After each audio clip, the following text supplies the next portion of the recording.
আমাদের সমাজে অনেকে বলে পীর ধরে লাভ কি হবে, পীর নিজে জান্নাতে যাইতে পারে কিনা সন্দেহ আছে, আবার মুরিদকে কেমনে জান্নাতে নিয়ে যাবে এইরকম বলে কিনা? আপনাদের আওয়াজ আরো বাড়াতে হবে, বলে কিনা? বলে কিনা? এটার উত্তর দিব কিনা?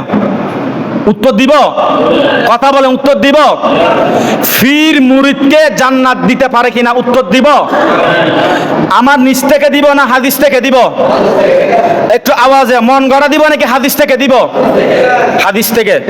বুখারী শরীফ খেয়াল করবেন, বুখারী শরীফ কোরআনের পরে সবচেয়ে সহিহ হাদিস। সুবহানাল্লাহ।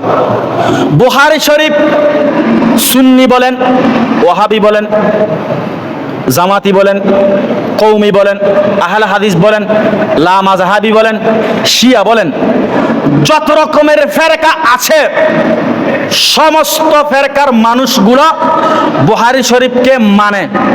কারণ বুখারী শরীফের মধ্যে যতগুলো হাদিস আছে একটা হাদিসও ভুল নাই। উচ্চ আওয়াজ বলে সুবহানাল্লাহ। বুখারী শরীফের একটা হাদিস যদি কোনো ব্যক্তি অস্বীকার করে সাথে সাথে কাফের হয়ে যাবে। উচ্চ আওয়াজ বলে নাউজুবিল্লাহ।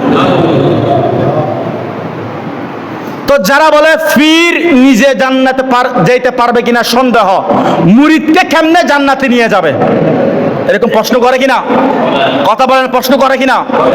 এটার উত্তর হলো সহিহ বুখারী শরীফ কিতাবুত তাওহীদ অধ্যায়ের নাম।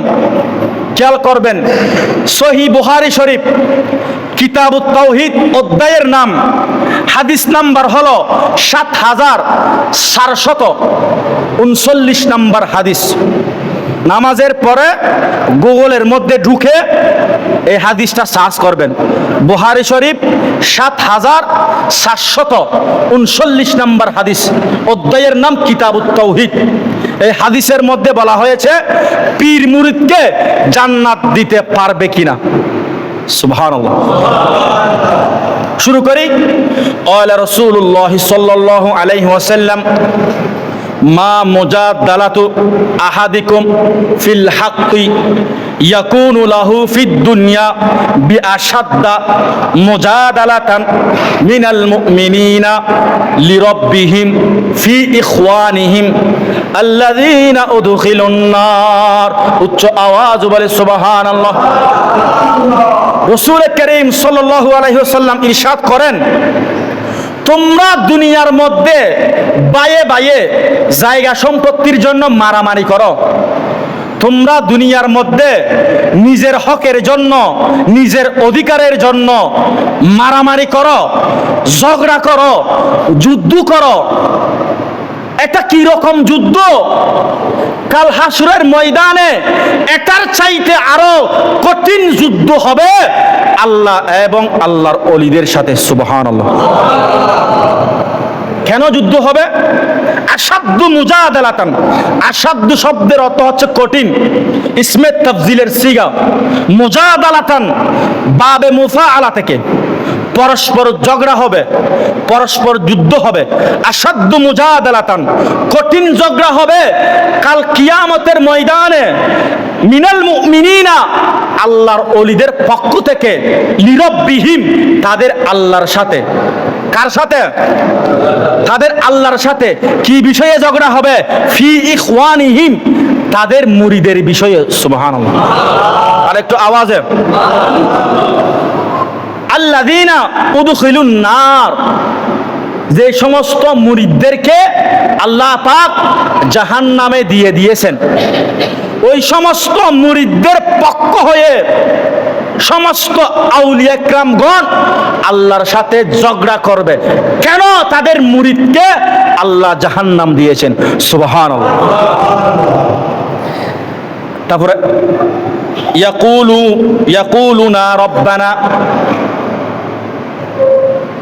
আল্লাহ জিজ্ঞেস করবে তোমরা কি জন্য আমার সাথে ঝগড়া করতেছ? ইয়াকুলুনা, এটা তো জামাত সিগা, বহু বচন, এক বচন দুই বচন আছে না, একজন দুইজন তিনজন চারজন পাঁচজন। ইয়াকুলুনা মানে জামা বুঝাইছে, জামা বহু বচন। ইয়াকুলুনা রব্বানা, সমস্ত আউলিয়া কিরামগণ একজন দুইজন আউলিয়া না, সমস্ত আউলিয়া কিরামগণ ইখওয়ানুনা কানু ইসাল্লুনা মা'ানা।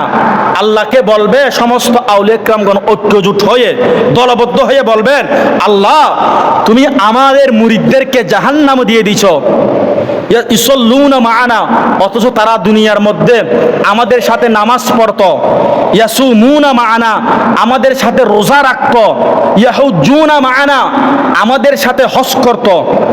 তুমি আল্লাহ আমাদের মুরিদকে জাহান্নামে দিয়ে দিলা। সুবহানাল্লাহ বলেন না। তো আমার আল্লাহ বলবে, তো এখন তোমরা কি চাও? কে বলবে? আল্লাহ বলবে আউলিয়া কিরামদেরকে, তোমরা এখন কি চাও? আল্লাহ আমাদেরকে জান্নাত দিয়েছো, আমরা ইবাদত করেছি, তোমাকে খুশি করেছি, কিন্তু আমাদের মুরিদদেরকে জাহান্নাম দিয়েছো, সুতরাং আমরা একজন আউলিয়া কিরামও জান্নাতে যাব না। সুবহানাল্লাহ।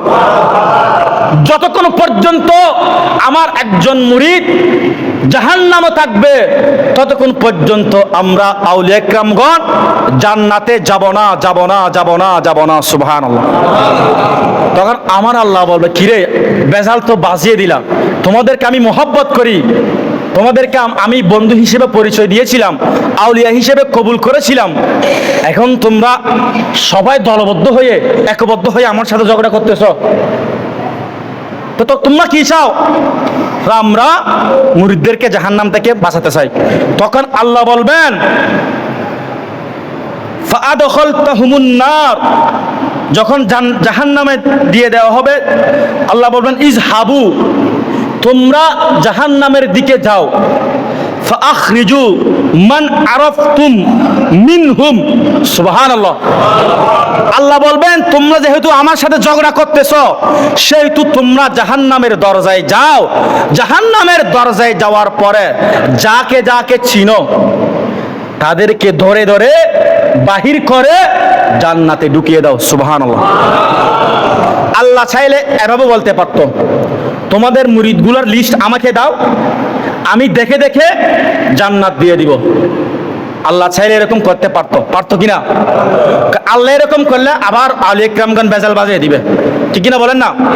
কারণ আল্লাহ যদি এরকম লিস্ট দেখে জান্নাত দেন, তাহলে দেখা গেল 10 জন থেকে 7 জন জান্নাতে গেল, আর 3 জন কি বাদ পড়ে গেল, তখন আউলিয়া কিরামগণ আবার বেজাল বাজাবে কিয়ামতের ময়দানে, ঠিক কিনা বলেন না? সেই জন্য আল্লাহ পাক রব্বুল আলামিন বলতেছে, যাও ফাআখরিজু মান আরাফতুম মিনহুম, যাকে যাকে চিনো তাকে জাহান্নাম থেকে বাহির করে জান্নাতের মধ্যে ঢুকিয়ে দাও। সুবহানাল্লাহ। তো পিদ্দার তো হবে কিনা আবার বলেন? অনেকে বলে ফিল লাগবে না। আরে ফিল লাগবে কিনা কিয়ামতের ময়দানে বুঝবা। আমি আবার বলতেছি, এগুলো কোনো মন গড়া কোনো কথা না। বুখারী শরীফের হাদিস, কিতাবুত তাওহীদ অধ্যায়ের নাম, হাদিস নাম্বার ৭৭39 নাম্বার হাদিস। এই হাদিসটা যদি কোনো ধরনের আলেম, ওয়াহাবি, জামাতি, সুন্নি, লা মাযহাবি, কোনো ধরনের আলেম এই হাদিসটা অস্বীকার করে, সাথে সাথে কাফের হয়ে যাবে। উচ্চ আওয়াজ বলে নাউজুবিল্লাহ।